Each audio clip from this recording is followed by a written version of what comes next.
if you're hiking up a mountain or you're handling animals, you kind of have to be in that moment, and it's not possible to live in that distracted mental state. So I think for me, it has been one of the best things for my mental health, and it has made a huge difference. Really having the habits and rituals and rhythms that feel really meaningful and comforting versus having those rituals feel never ending and sort of meaningless.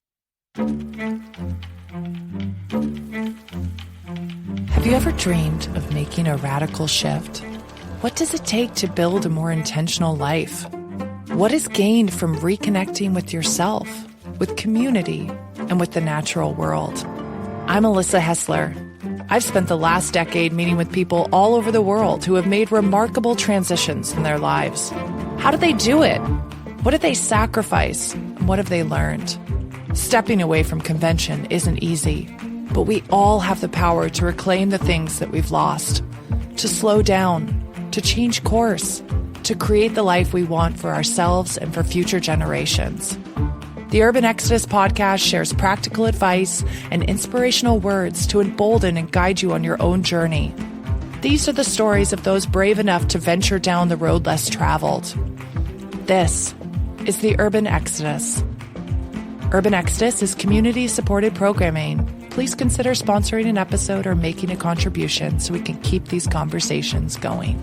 The easiest way to contribute is to click the support button on the top of urbanexodus.com. You can also become a member of the Urban Exodus community to peruse our archives of hundreds of photo stories and interviews of people who left city life, or subscribe to Apple Podcast Premium to have access to bonus episodes, our rapid-fire interviews with guests, and our new mini podcast, Ditch the City, where I answer listeners' questions and offer practical advice on a whole myriad of topics. If you have a question for an upcoming episode that you'd like us to consider, please send us a DM on Instagram or through our Contact Us page. Thank you for helping me continue to do this work. I couldn't do it without all of you. And if you haven't already, we would really love it if you'd leave us a 5-star review on Apple Podcasts or Spotify or whatever service you listen on. And please recommend Urban Exodus to your friends.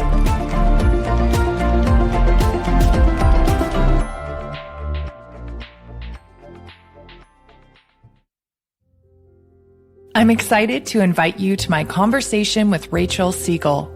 Rachel is a digital strategist and has spent over a decade working with some of the largest brands in the world on their social media and content marketing programs.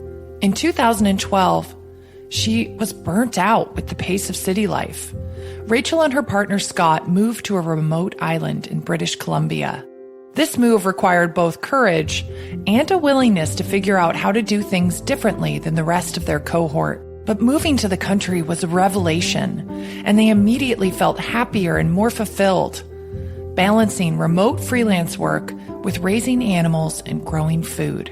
When the option presented itself to buy 10 acres of raw land in an area that they loved, they jumped at the opportunity to plant permanent roots and build their forever homestead. But finances required a slow building process. The couple and their 2 young children lived and worked out of a canvas tent for 3 years before their home was ready to move in. And while it wasn't easy or comfortable, they look back at their journey and appreciate how time really added to the overall functionality and consideration of their modest homestead. In addition to homesteading, Rachel has built a thriving, mission-driven digital strategy business from the remote reaches of British Columbia. This is a story about making your work work for you, long-term thinking, and marrying the best of old-fashioned and modern living. All right. Well, I am absolutely thrilled today to be talking to Rachel Siegel. Rachel was a digital strategist in Vancouver, BC, and in 2012, you left Vancouver and you and your partner moved to a remote island, Cortes Island, located in British Columbia as well, and kind of completely changed your life. And now you're still working as a digital strategist, but you are a managing director of your own company, and you are working only with mission-driven companies that are doing good in the world. And I'm just so excited to talk to you, Rachel, because we have been in communication for years. I've been trying to get myself up to your little part of Canada. I still think it's going to happen. It's going to happen. 100% it's going to happen. I remember I was pregnant and I was on a road trip in Pacific Northwest. And I was like, I think I can make it there. And then I Googled it and I'm like, oh my gosh, it's going to take 12 hours. It happens a lot. And I was like, oh, it's not going to happen this time, but it will happen. So Rachel, welcome. First off, I would love if you would share a little bit of your personal backstory, kind of where you grew up and the steps that have taken you to where you are now. Awesome. Well, it's great to be here, and thank you for having me, Alyssa. So my background, I was actually born in the States, although I've lived in Canada since I was 15. So Canada feels more like home, but all throughout my childhood, we moved around a lot. I think 5 years in Toronto was the longest I had lived anywhere. Everywhere else were 2-3 year stints at a time. So moved a lot and got to experience a number of places all over the States. We lived in Connecticut, Washington, California, a bunch of places in the Midwest I don't remember when I was really little. So it really provided a sense of adventure and kind of reinvention and a willingness to really take leaps. So that was great. And then transitioning to Canada was a bigger change. There's such commonalities between the two cultures, but then there's also huge differences that became really immediately apparent and kind of fascinating to dissect. And I think that probably has a big part of why I like to operate and enjoy being a strategist and getting to go in and observe and identify things that may not be obvious, but then have an actual, forum to discuss that and kind of break new ground and have really productive conversations about that, especially when we're doing it with meaningful work. So lived in Canada since I was 15, except for 2 years after university in California. We were in Toronto. I was in Toronto for 4 years, working professionally right downtown, walking distance from big high-rise offices, and then got together with my partner, Scott, who we've been together for a little over 10 years now. And he was part of the impetus to move out to Vancouver. And then we were in Vancouver for about 9 months before we then made the big move out to Cortez. Your life looks so different now from how it used to look. And I recently rewatched your TED Talk that you did. And I feel really connected to your story because we moved at the exact same year. And I feel like our lives were very similar in the business suits and heels and feelings of isolation and living with your phone next to your bedside table and always being available. So I'd love for you to talk a little bit about what your work experience was like and what really was the breaking point for you or the moment where you tapped into yourself and really analyzed, the trajectory of your life and decided you wanted to make a change. Yeah. I loved my job. I loved my job too much. I mean, I really felt a lot of passion for the work and the team and the clients and the possibilities. And that whole time period was so much new work and new uncharted territory within the digital space, which now I think sometimes when I think about social media, I look back on, I'm like, wasn't the greatest, but there definitely was no playbook. We were really figuring it out as we went along. And so there was a lot of euphoria and excitement and late nights and really having to be in it because a lot of the work we were doing was in public relations, not necessarily with singularly mission-driven organizations. That is all consuming at times. And there's this total being on call, almost like you're a doctor saving lives, which you are absolutely not, in case something comes up, which I don't think I realized until it was so habitual that it was such a problem and how much it was undermining the ability to be present and really, there for the rest of my life. And that had become all I could talk about. That was all I was doing in the absence of actual hobbies and having other things that became my personality and what I was all about, which people applaud, almost, reinforcing that great, imbalance between what it means to be personal and professional. But for us, when we first moved out to Vancouver, we wanted to be somewhere where we could have chickens.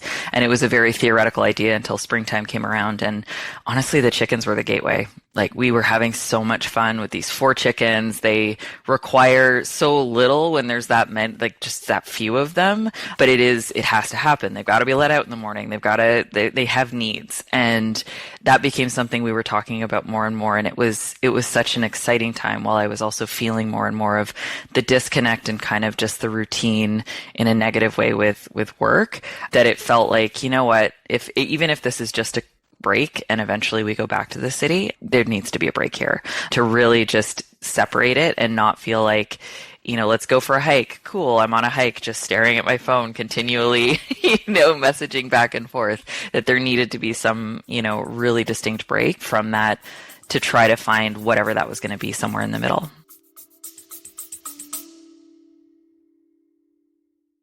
Hi, I'm Will Haywood, and I host a podcast called All Business, No Boundaries, where we talk about supply chains, how they work, what happens when they don't, and the innovations that are redefining what's possible in the world of logistics. Listen and subscribe wherever you get your podcasts.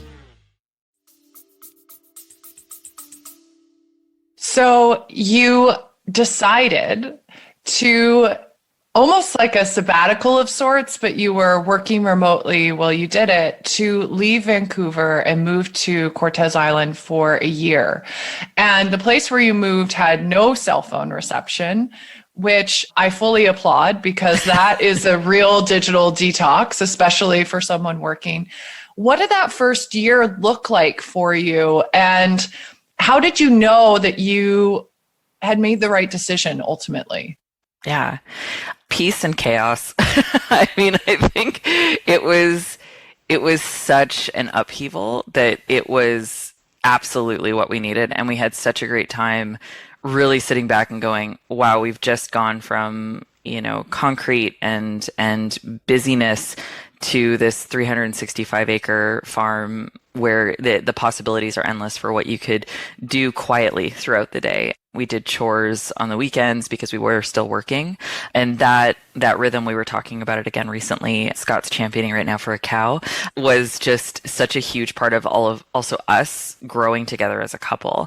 And so I think for us in our relationship and then me personally in my own life, it was absolutely amazing, but it was also, between the no cell reception, we had satellite internet that they hadn't upgraded the satellites and they hadn't told us that before we moved. So we got there and they were like, cool, you get X amount of data basically per day. And then when it runs out, you will not have internet until 1 o'clock in the morning. And then you have unlimited internet until 4 o'clock in the morning.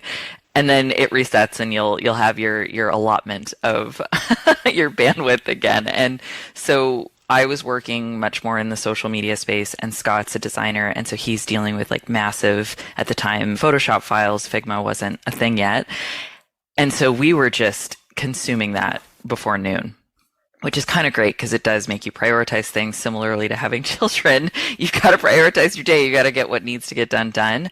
But then we could be completely hooped if we've got a deadline or something in the afternoon. So having to make those choices and then also say, all right, we're going to have to get up at night, download those files, upload those files, do what we need to do to try to make sure the next day is as efficient as possible, was a nightmare. I don't recommend anyone do that. But it did really give us a sense of appreciation for what had become very expected and normalized as, who questions having the access to internet? That's not a thing. And so people would question that from a friend standpoint, just being like, wait, you what? Like, I can't, what?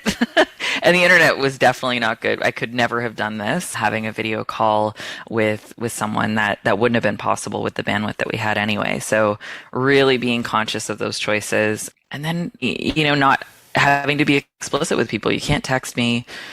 You got to email me, or we've got to jump on a phone call, old school, like we're teenagers. That was quite a big change. And it's been kind of nice, in the last few years coming back to the real world, but it was really a wonderful reset of all of that. Did it make you kind of analyze, just the speed and rate of which you went through things? I think it's interesting because I think one of the things that was hardest for me and for a lot of people that I've interviewed when they start working remotely or when they build their business remotely from a rural area is like figuring out a structure of those rhythms. And in some ways, those were almost forced upon you because of the internet. But how did you kind of get into those rhythms, and how do you balance all of the work that is required of running a homestead and having all of these animals and people that are dependent on you and balancing your job? It's such a great question. A lot of that time period really it instigated quite a bit of self-reflection that, yes, I was in an environment and the job really required being always on, but my boundaries weren't very solid, and I didn't, use my own voice to establish that on my behalf too. And that there was probably a good amount of margin there where I could have had a healthier relationship in a corporate environment. And so the learning of, if I take on too many projects, or if I commit to a deadline that is going to be stressful, that's on me. And no one else, was really liberating in a lot of, my own bad practices and ways that I wasn't really treating work well, and letting things slide or accumulate, and then having to juggle way too many things for one person. It wasn't the time to figure out delegation. That came way later, but it certainly was a time to really reflect on what do I need to do to have a healthy relationship with work and create the space I need to do my best work, and also know when it's done to the best it needs to be able to ship it. There were a lot of those things that were going on, and then actually the space to think about that, because I couldn't just take on an unlimited amount of work. That, what got done, and then I could be, out on a hike or working in the garden or doing what I'm doing in the afternoon, having to go, okay, what do I need to do next week to make sure that that's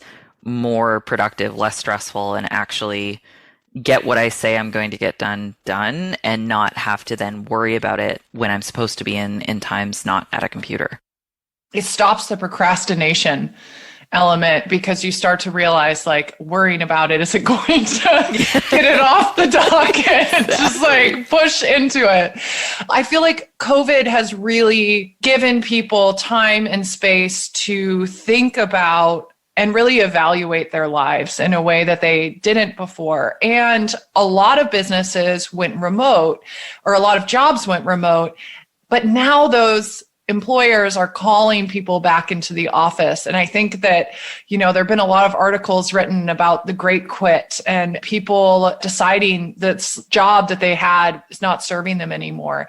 And I'd love if you would give any advice to people who are considering making a major life change on ways to like kind of get their ducks in a row, or to even just think about what the next chapter holds for them. Yeah.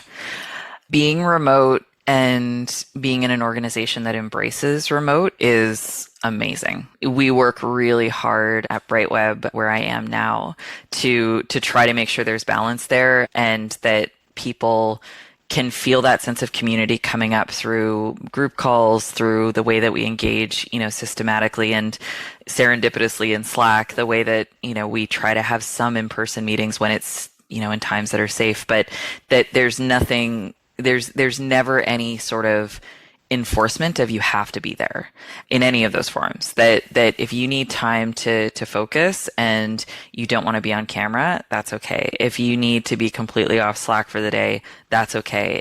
If coming into the office, even if we've got offices, small offices in Vancouver and Toronto, even if you're just down the street and it's not the day for you to come in, no one's going to judge you or hold it against you. It's not going to hold you back in your career because you didn't come in and someone else was there. So that permeates, I think, a lot of things and definitely starts right at the top. And so I think assessing and doing the research to really know if it is remote as an actual underpinning of the way that they operate internally, or if it's an option they're sort of begrudgingly allowing for is a big thing. And knowing the internal, resolve that you as an individual have going into that. I've known some people who couldn't care less and they're like, cool, I'm so good at my job and I know it. I don't need your culture, and I'm not going to be the person to stress about, whether or not I'm in or out from a clique standpoint within the organization.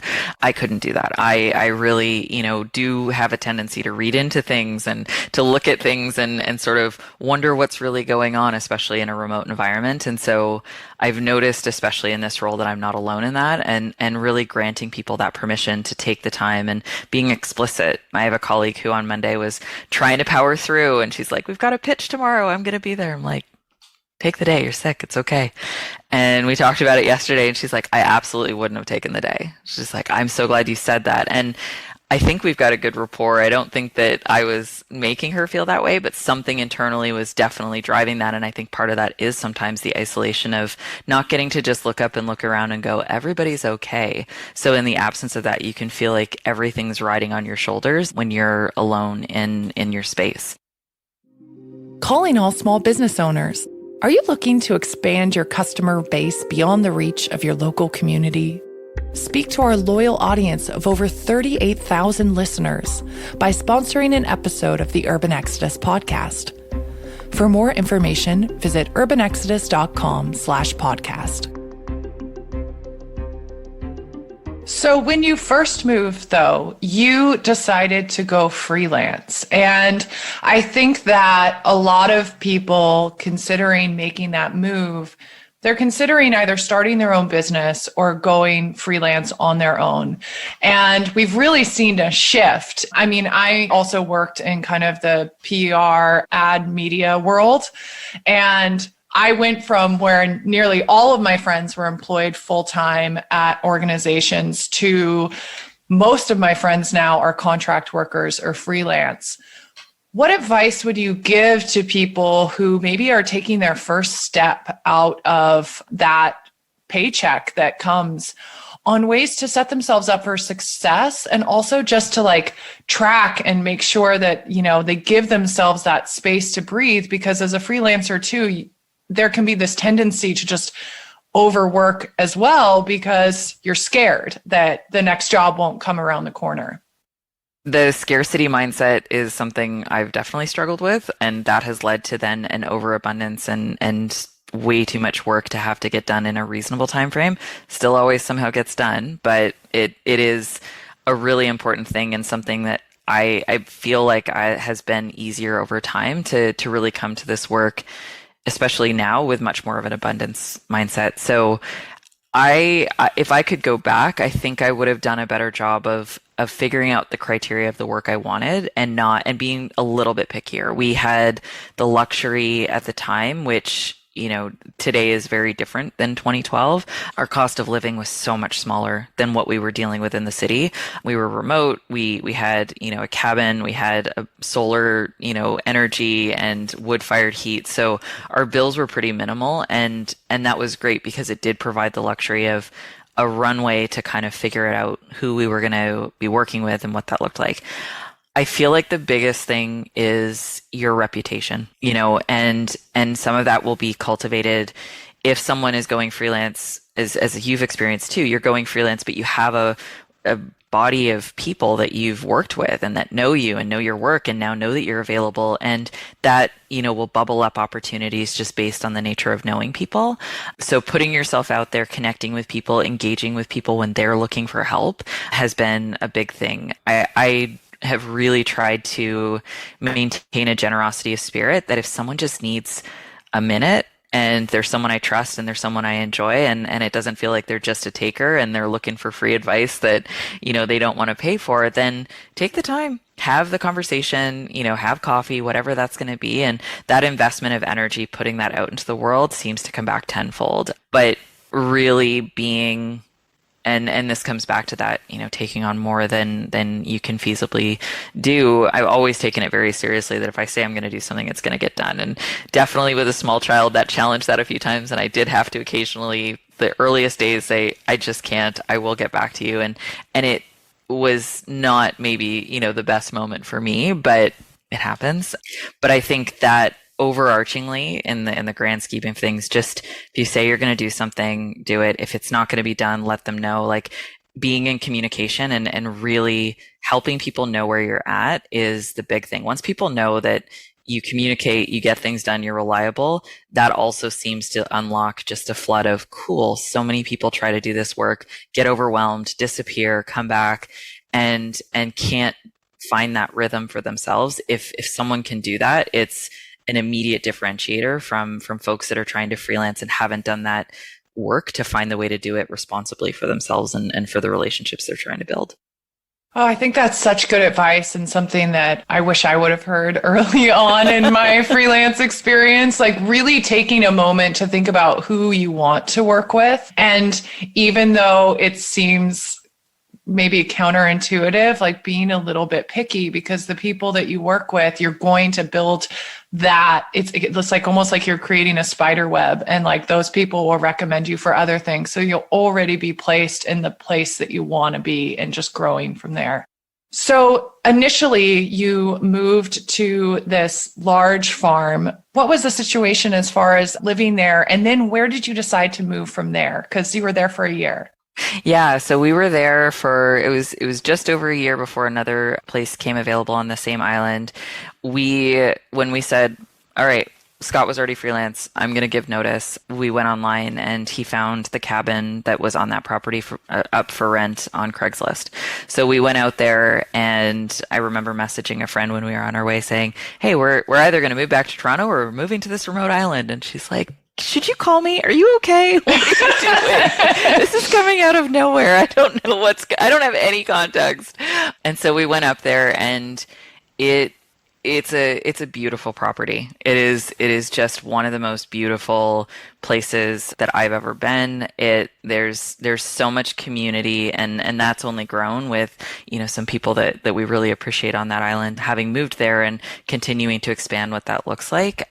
It's just a stunning place and such a training ground for just all the possibilities. It's very easy to get overly consumed in trying to take on too much and trying to just dive in head first. And we're very much, prone to doing that. So it was a good place to kind of figure out what we liked. We knew that after being there, we loved goats. We knew that cows were amazing, but we had no idea what to do with a cow. So that was off the table at the time. And we loved chickens. There was another property that was for rent just down the road, came up. And so we moved over there, and we were there for just under 2 years. So our daughter was born over in Campbell River, and then we were there for the first year of her life. And right around her first birthday, we started to really get the itch to find our own piece of land. We were feeling that, desire to really put down roots, to be able to plant things like asparagus that there's no reason when you're renting to plant asparagus. And now we're like, it's a long game crop. It's a long game. You don't want to have to dig that up. That's not going to work for anybody. And so we went back to Ontario. We looked in Ontario, and this property, there were a few different pieces of 10-acre plots that were here that were up for sale. And when we originally heard about them, we were like, oh, we could never afford that. And we were really looking for something under $100,000, which seems absurd now, given the state of real estate in Ontario. But we kept facing really intense building codes and permitting and minimum square footage requirements and things that would immediately make that much more expensive. And so we turned our attention back here. And ultimately, so where we are out in these little outer islands, there's Cortez, and then Quadra is in the middle, and then Campbell River is on Vancouver Island. And so you have to go through Quadra to get to Cortez from a ferry system standpoint. So we'd passed through Quadra, 100 times at this point, just going to our home, and hadn't really considered it seriously because it was always kind of a bedroom community. It hadn't really been positioned very well, but we had a couple people that we knew really, really well here, and we had become pregnant with Max, and we're then really starting to prioritize what that looked like as a family. It was less about us and more about, well, where do we want the kids to grow up? And we knew that there was an amazing daycare on the island and a lot of kids, which was also something that we struggled with in such a small community, that they would have friends that they might actually, sustain for a longer period of time. And so we put an offer in on this, at the time, swampland that was our property, and kind of crossed our fingers that it would work out. You're right. To be able to plant roots, and you'd already kind of felt out the area. And I wondered, you bought a raw piece of swampland, like you said. I'd love for you to talk about the journey, because you lived in a tent for, was it 2 years? 3. Oh, 3 years. Yeah. With your 2 kids and your partner, and built your homestead from scratch. So I'd love for you to talk about that journey, and maybe any advice that you had at the end for people that are considering. I know a lot of people are looking at raw land right now because there just aren't housing available, and housing also is extremely expensive. And so I'd love for you to kind of go through that journey and give any advice that you wished you would have had. Yeah. I mean, I have to credit Scott's fortitude, because I think I would have probably gone the much safer route of, well, let's rent something and build as we go. And it was such a privilege to have someone be bold enough to do the research to say, a yurt's an option, but a tent is cheaper, easier to construct, easier to take down, move around if we need to. So he did that research. And then the ultimate privilege was getting to be here, seeing this property for 3 years, and especially for that first year, through 4 seasons before we did anything major, was just the best thing we could have possibly done. We understand where the water runs. We were really delighted with there was an original, really roughed in driveway towards the north end of the property. And when we were first doing an initial very small clearing just to set up for the winter, our excavator, Nick, was phenomenal. And he was really trying to find a way to just make it as easy as possible for us. I was like, let's just go in here. We'll find a spot. You'll be fine. And that spot is our pond.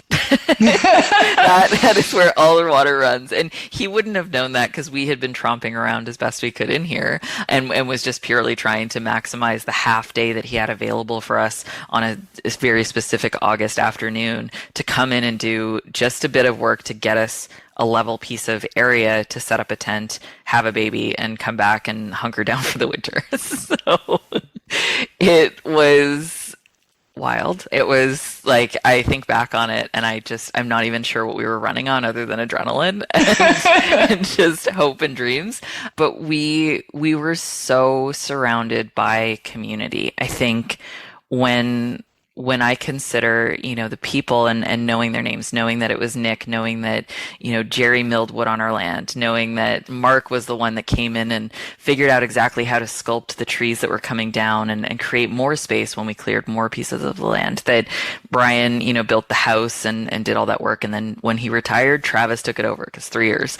So knowing the people was a huge catalyst for knowing the community, and really learning enough as we went along about what this actually takes. There's way more that we don't know than we do know, but instead of outsourcing that to a firm or a construction company that was just taking care of it and not getting to see it and live it and breathe it, I can't say enough about that process. That was just an amazing, amazing thing to experience. Wood fire is awesome. We stayed warm.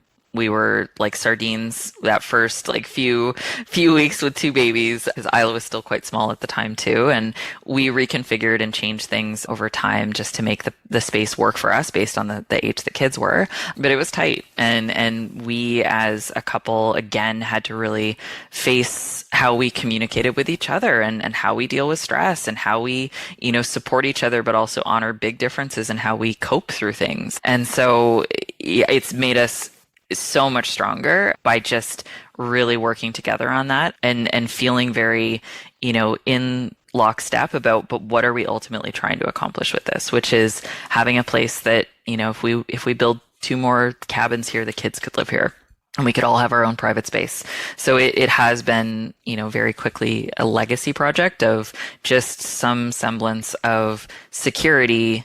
They can go wherever they want. They don't have to stay here. But if they wanted to, or if they needed to, that there's a place that they could be, which has never seemed more important than now, because absolutely real estate prices are bonkers. And it's hard to imagine what that's going to look like when they are, of the age where they could be where we were when we left home. So, yeah. I remember seeing early stages when we first started communicating, you were living in the tent, and I was just like, this is one of the most incredible, resilient people that, was it a canvas tent? Just wood fire? Was it insulated? Nope. Wow. That's just, like you said, going slow on a build. I think a lot of times people just want to push through it and get through it.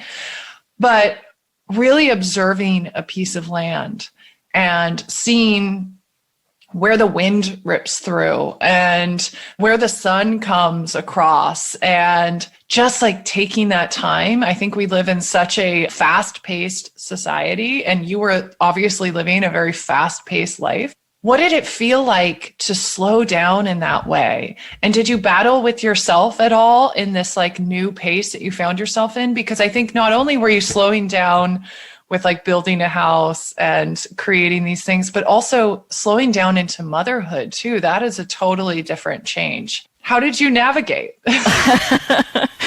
It was a process. When we first bought the property, we had friends that we were giving some chickens to before we left Cortez and got here. And we knew that we had this half day for clearing, and we knew when we were having a baby, and we're like, yeah, I think we'll be to lock up for a house, maybe, I don't know, early December. And he was like, interesting.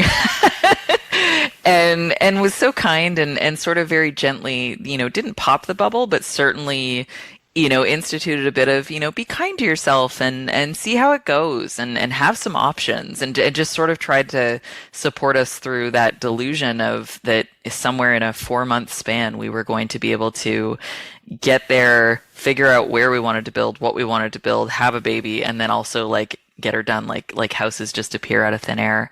Yeah, that was probably the first reality check of this is not going to happen overnight. And then the following year we got power. That was the other thing. We didn't have power at the property for the first 6 to 8 months. We got power, and then things picked up, and it's deceiving. It feels like those big milestones, like pouring a foundation, getting the walls up, doing things like that, really show such momentum that if you, like me, haven't gone through this before, you're like, this is happening fast. This is great. Wow, we're really going there. And then you don't realize how much all of the work does get down to the meticulous details, and that takes so much time. And then, you're waiting on the availability of electricians and when plumbers can come in and all sorts of things like that, plus freelance juggling, cash flow and making sure that we've got enough work to be able to sustain all of these commitments. So we careened through that first summer. We at some point, originally that foundation where our house is was supposed to be the barn. We thought we're going to build a nice barn and have some space around the barn for eventual dairy apparatus, office, things like that. And we'll just figure out our life around the barn and then build our eventual house at some point. And then Scott, in the process of looking at where the sun is and where the wind blows and all this stuff, went, this is our house. This is where our house is supposed to be. This is it. And so poor Brian, our contractor, we said, so instead of a barn, we're thinking a house. And he was so kind to us and, helped us figure out, now that we had established this footprint, what we were going to do with this footprint now to make it a house. And it was great, but we definitely then got into the fall and looked at our finances and looked at people's availability, and we had to basically shut it down for the winter. And that, as someone who likes to get things done, hit milestones, and really feel that sense of completion, did feel like a loss. I was very petulant that winter. I wouldn't even look at this house that was directly behind the tent, so there's no missing it. It's right there, a third of the way finished. But I really felt this sense of failure that was unwarranted, and it was much easier in subsequent cycles to be kinder to myself while trying to juggle all of this and a family and, bringing in new work, having a relationship, like that there's something's going to have to give and it may not be the right time. So the following year when we again said, you know what, we're good. Let's just do another winter in the tent. People were externally much more concerned for us than we were concerned. We were like, we've done this. It's fine. It's not a big deal. And then the following year it was, of course, just like the best possible moment to actually move into the house.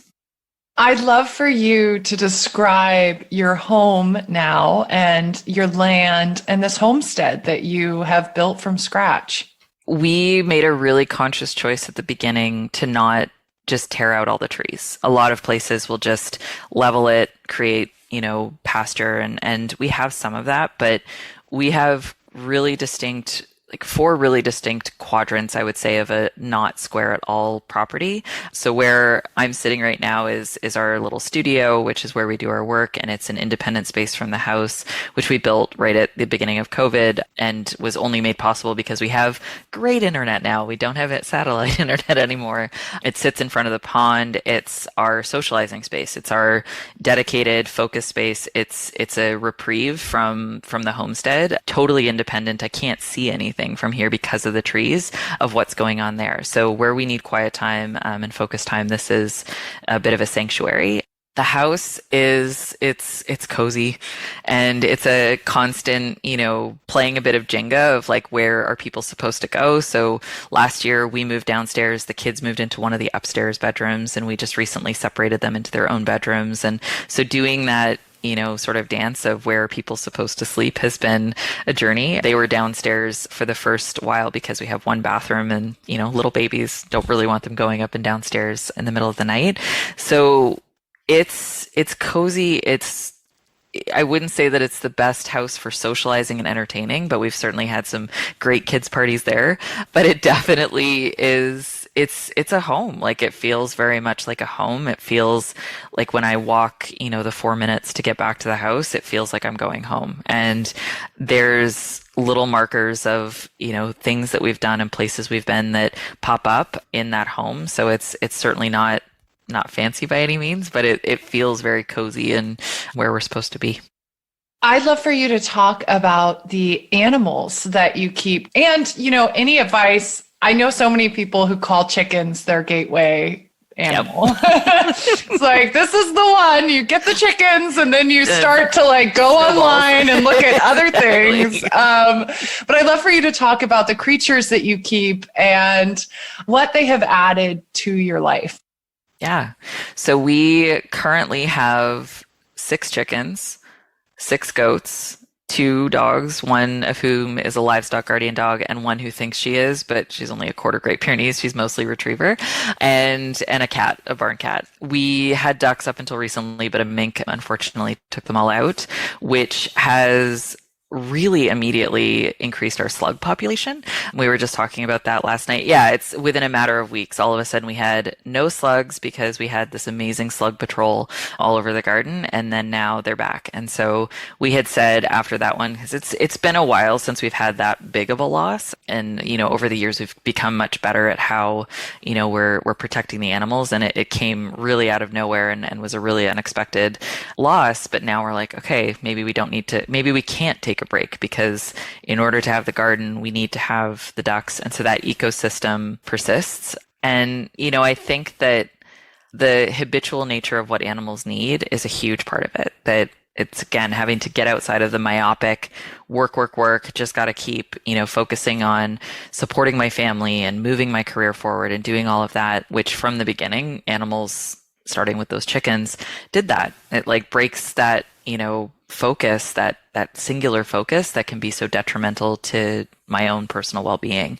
So I would say they bring a lot of just chores that are really good for the soul.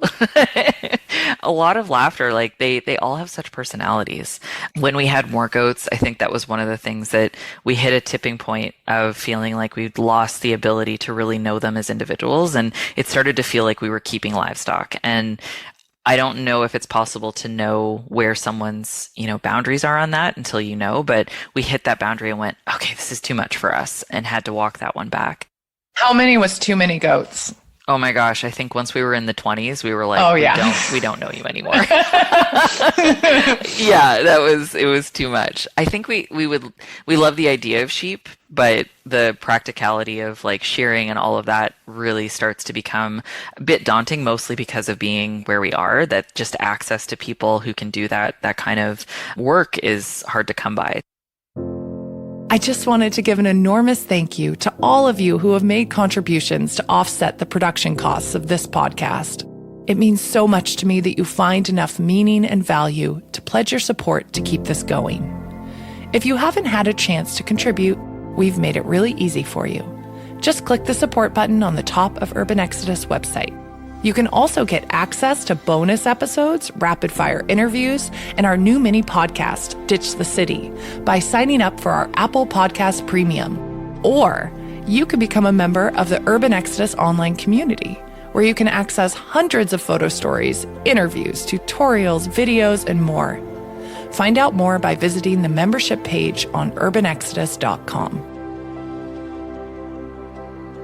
I would love for you to talk about the community that you found there, because I remember back when I was pregnant trying to get up to see you.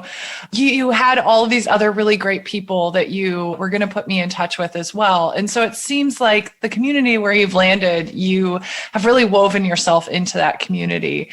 So I'd love for you to talk about your community and also talk about any advice that you would give to people who are going into a new rural community on ways to be a bridge and not a wall.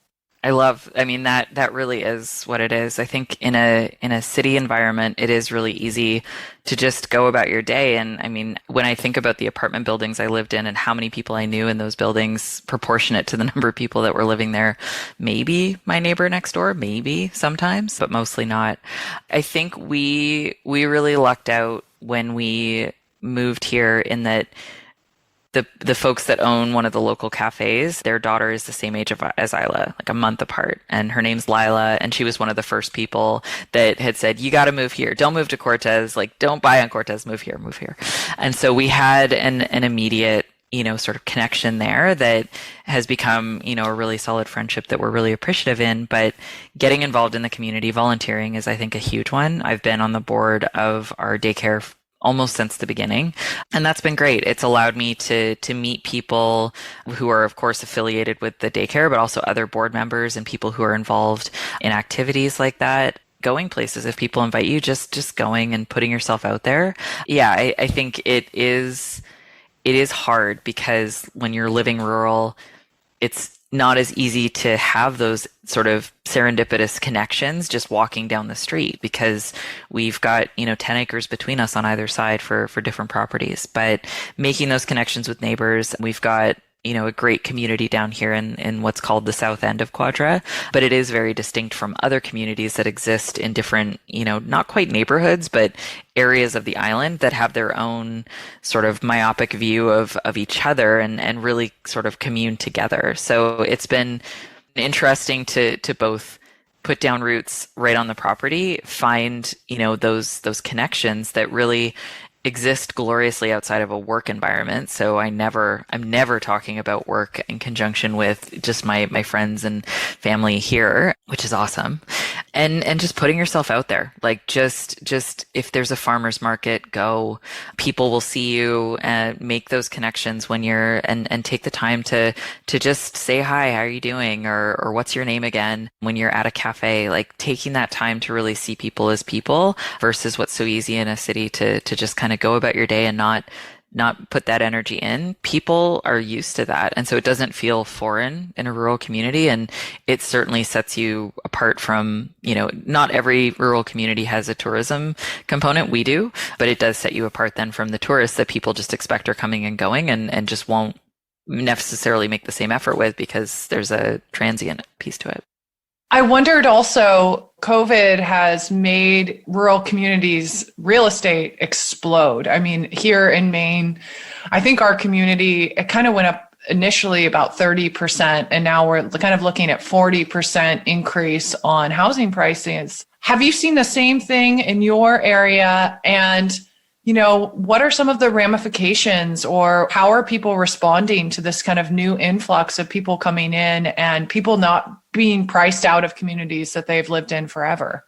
It's happening. Yeah, it's the same thing here. I mean, we really feel like we squeaked in right at the 11th hour, and if we had waited another year or two, I don't know that we would have been able to do this. And so, yeah, we've known, a number of people who've had to leave because they just can't find housing here. It is really difficult. There's so few rentals. We have the Airbnb component as well, where a lot of places are just available, seasonally, and otherwise they sit empty, and it's been really difficult. So, my daughter is facing that right now with some friends that are leaving this year because of it. And, I come from the opposite side of like, I was that friend leaving for very different reasons, but certainly knowing what that's like for the friend too. And so it's been interesting to have those conversations and really realize this is probably only the beginning, and it's hard to know where that's going to end, where the properties that are coming up for sale are so few and far between to begin with. And then when they do, the prices are just nowhere near what people who've been saving and really squirreling money away for years could possibly afford. It's the exact same here. And it's really heartbreaking and troubling. And I'm also living in a seasonal community where it breaks my heart to see houses just sit vacant all through the winter when I know how many people need affordable year-round housing and would be great tenants. So yeah, I was wondering if that was similar where you are in Canada. How has your island community weathered the last couple of years with COVID? Do you feel stronger and more connected now, or more isolated and disconnected? I love that question. I think it changes throughout the seasons a little bit. There's definitely been a little bit more isolation just because wintertime, everyone slows down, since summertime is always a big rush. You might see people at the beach. And so I think summertime to a certain extent feels not the same, but it's so much easier to meet with people. We can still all go to the beach safely, maintain a distance, and sort of yell at each other from a safe distance. So that works nicely. Wintertime is where it gets hard. Like, it's already so dreary and dark out here that it's easy to just kind of feel the heaviness of winter. And so not having the ability to just have people over easily and dealing with spikes of, whatever's happening with the latest variant, it's still the right thing to do. And we've never questioned that is still where we sit on, where we feel comfortable with our kids and for our extended family, but it has been more isolating at times. So I think that I'm curious to see what this summer feels like, and then going into the fall, what that is as well. We also had the element of that first year. So in 2021, the kids were homeschooled, so they didn't go to school. And that definitely exacerbated that feeling of isolation, because we just couldn't fathom if the schools shut down, how we were going to do what we were doing, how I was going to run this company, and how Scott was going to handle his freelance contracts without, having someone having that be solid. So when a friend reached out and offered to homeschool the kids, we said, well, this is the safer way to do what we need to do. But that meant that a lot of people were really extra respectful. And so we had to kind of say, like, no, this doesn't mean we don't want to hang out safely. It just means that we don't want to risk if the school shuts down. And so it did lead to, I think, more isolation that year as well than it did this past year. I felt this with my kind of transition from working in the corporate world to kind of trying to create something on my own in a rural space. This loss of identity with what I did for work. And although you carried out what you did for work throughout, I wondered if you grappled with that at all. And, the steps that you've kind of taken to build this business that you've created, because I think it's really difficult to continue to build those relationships with cohorts and colleagues and people that you used to work with when you're living in a rural area.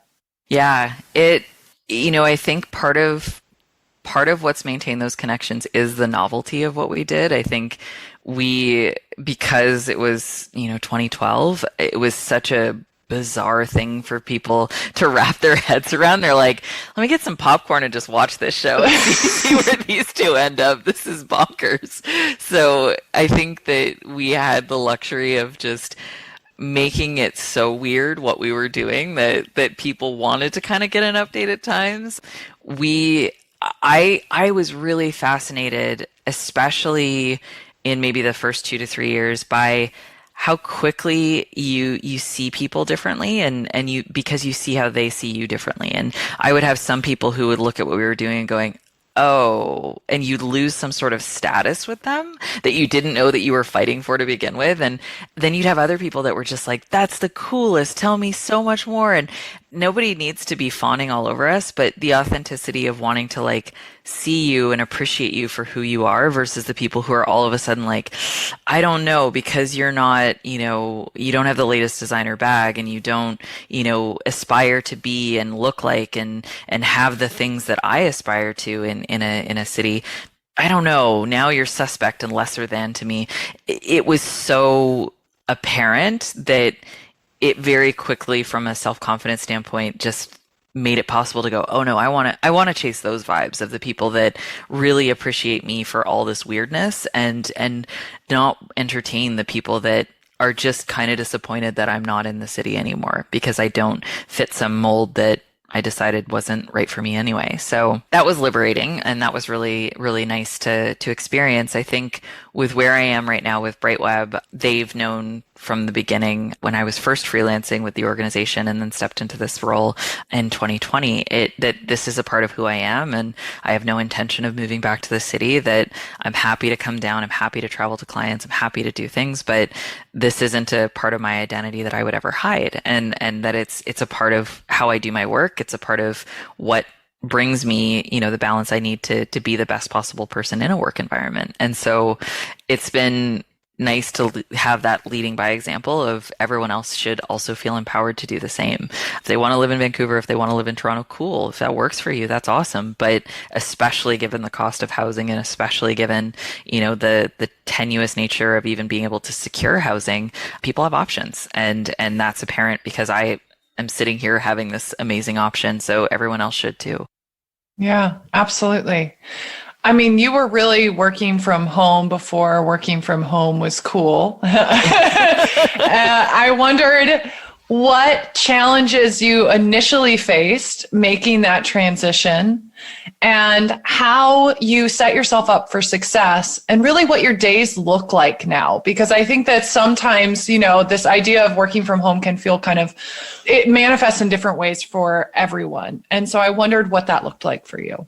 What was great, and then now, so at the time it was really great that we didn't have video conferencing, because I had, 2 little babies that I could freely nurse and never question that anyone knew what was going on. I could be, driving around quietly just to keep a baby, napping because we were struggling to get them down for a nap, and participate in a conference call and do the minimal, yep, sounds good, participate where I need to, and then quickly go on mute. And I couldn't do that as soon as video conference became a little bit more normalized. So at the time, it was really fortunate that the tools that we had meant a lot more freedom to obscure or mask some of the environments that we were in. And as long as you could be there from a voice standpoint or communicate through email in a timely fashion, you were fine. But what's amazing now is having this possibility, which can also be, challenging if it's an all-day Zoom fest.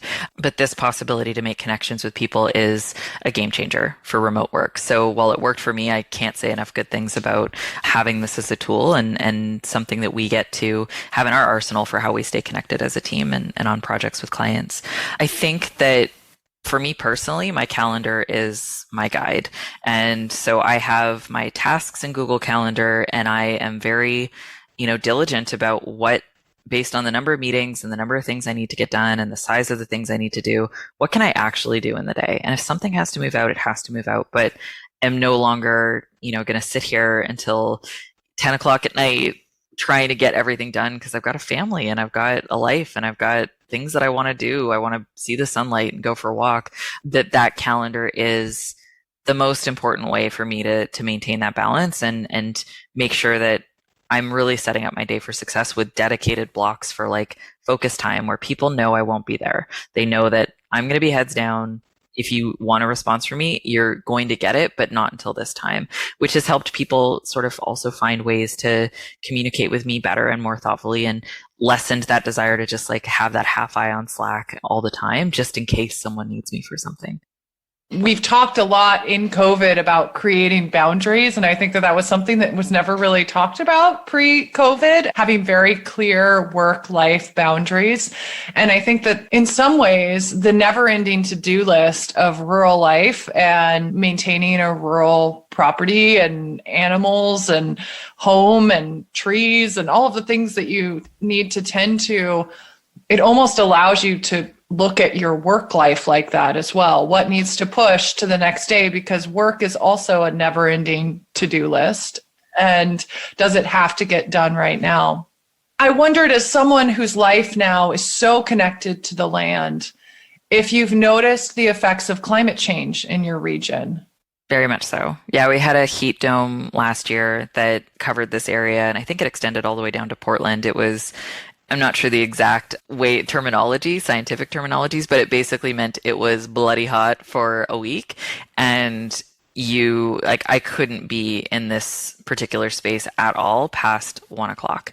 So we mostly sat in the water. We mostly just like tried to hunker down in front of fans, but it was unbelievably hot and led to, huge die off in the coastal, areas, lots of oysters, lots of, just sea life that just died, just boiled basically. And that was, a huge, very obvious, very in your face moment. And then there's lots of little manifestations, just the swings when it comes to wintertime weather, where it'll be really, really mild, or it'll be really wild amounts of snow that we are not as a community really equipped for. The threat of fire is a constant. That's something that in this region is a real serious thing that, we've got specific groups within the community that are working on different plans to try to make sure that everybody is equipped and ready in case a forest fire were to rip through here, because it could very easily take out, a ton of different places on the island. So it's changed, I think, some of the building materials. We talk about doing an extension on the house and what we would build with. We've talked about different sprinkler systems that would then hook up to the pond.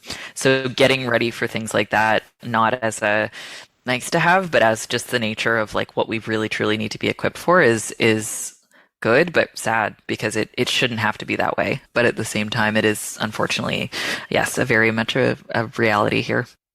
I wondered, looking back at your life, you've now had 10 years in this new place, in this new space, how your mental, physical, emotional health has changed since making that transition. I mean, one of the wonderful things about especially having, this work life that's persisted somehow magically despite being this far removed, is that I still get to sometimes step into that city world for a week at a time or a few days at a time and then come back. And those moments are always really reaffirming of what this life offers for me personally.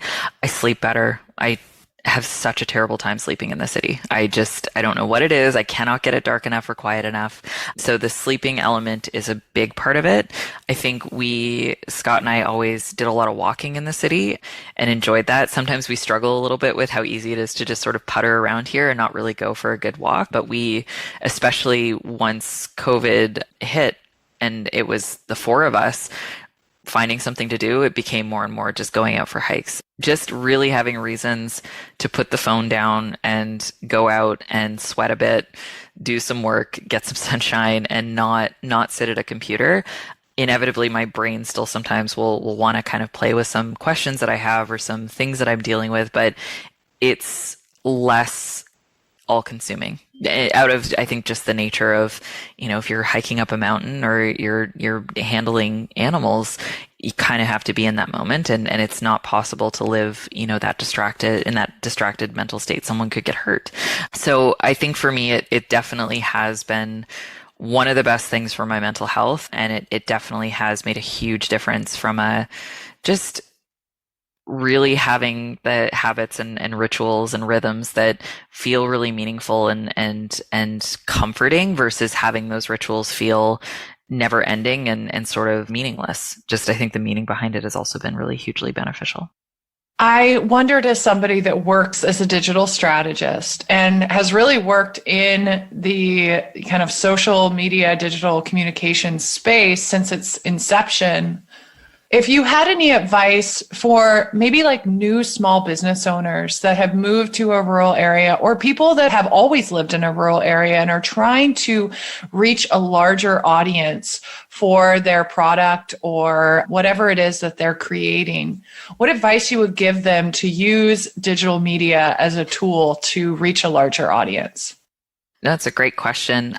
Take photos, make it personal. I think some of the best, I do a lot of knitting, and so I'm following a lot of yarn shops, and I think they're a perfect example of, the type of industry that historically has been really localized and had to be just in one physical location catering to a community, and seeing, especially during COVID, and I think it's only going to get better and bigger, seeing how, businesses of that size have persisted and gotten creative and found ways to connect remotely and made shipping possible, and having the ability for people to view your products and what you're offering online and purchase easily, having incentives to share that with other people. It's the same principles that come with building community in person, but if you can authentically do that online, you will, just by the nature of it, increase not just a following, but increase the connection that you have with the individuals who are going to be repeat buyers and are going to tell other people about it. Are there any exciting things on the horizon from either a personal or business perspective that you'd like to share? I mean, I think from a business perspective, I'm really excited about all the things that we're doing at Brightweb, and just, the people that we get to work with and the opportunities that presents from a team standpoint.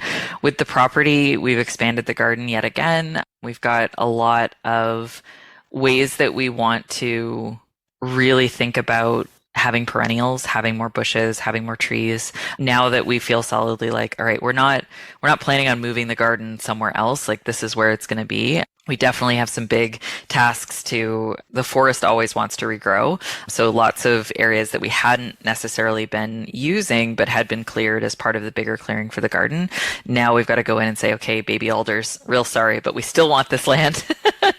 You got to go. And then, yeah, I think we still have lots of different paths that we've talked about taking, whether the house we're in right now will ultimately become a rental, and then we'll build, another house that is our, give it another shot and try to build something else that then will be maybe a little bit bigger for us as our family is not intended to grow, but children, by the nature of being children, keep growing and all of that. Or if we just continue to build on and have that, farmhouse that has different extensions on it is also a possibility. So likely more building, definitely more expansion. And I think at some point a cow is definitely in the future.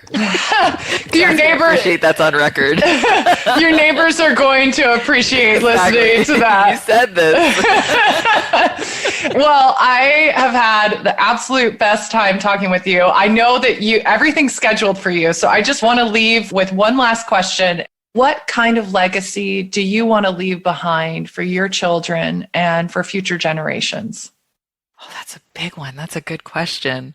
I think I want my kids, I think everyone wants their kids, but I think I want my kids to feel really comfortable and solid following their heart. And that sounds really trite when I say it, but they're such fascinating spirits, and we have so much pressure in this world to do things that aren't our callings and aren't what we, really need or want in our souls. And so I think if nothing else, if I can create an environment and some semblance of stability that if they could live on this property and be artists, that's possible. And if they don't want to be artists and they want to be lawyers, cool, be a lawyer. That's awesome. But that they have a choice would be the best thing that I can possibly imagine, without just handing them money to go do things and not teaching them about resiliency and about hard work and about chores and about commitments and responsibilities. So, I want them to be through all of this that we've built here and that we want to build here. I want them to learn all of that and feel that and continue to have honest conversations about that. But then at the end of it, have them, hopefully walk out into this world with, just a better idea of who they are and not what society's telling them they're supposed to be or supposed to value. And that could completely not align with what I value, but yeah, that they really know what that is for themselves would be cool. I've done good work here. Yeah. And I think that it's almost like a deprogramming in a way of maybe, I'm not sure if that's how you were raised. I think my parents gave me a lot of flexibility, but whether it was them or society that pushed me into that space of workaholism and all of the things, just to be able to say it's okay to follow what really brings you joy and what you're good at. And as long as you're putting that energy into other people as well, then. Yeah. No, you nailed it. Thank you, Rachel, for joining us on the show. Some of my key takeaways from this episode: being a pioneer means going against the grain and figuring out new ways of doing things. When Rachel refused to let her desire for a remote homestead conflict with her digital career, she had to learn how to structure her days so that she could prove to herself and to others that she could balance farm life and work life. It took a lot of effort and experimentation to forge a path into remote work before her colleagues were able to accept the legitimacy of her decision. The world primes us for short-term thinking, short attention spans, and prioritizing convenience. It is inspiring to hear the story of Rachel and her partner forgoing creature comforts for years in order to build their dream home and legacy on their land. We don't often tell stories of sacrifices required to perform such an undertaking, but they are vital to consider before embarking on such an ambitious project. And lastly, reconnecting with nature provides real clarity of thought and intention. We have become so addicted to the virtual worlds, the endless streams of content and connectivity, that we disengage from ourselves and from one another in real life. Show up in your life, show up for yourself, and show up for others.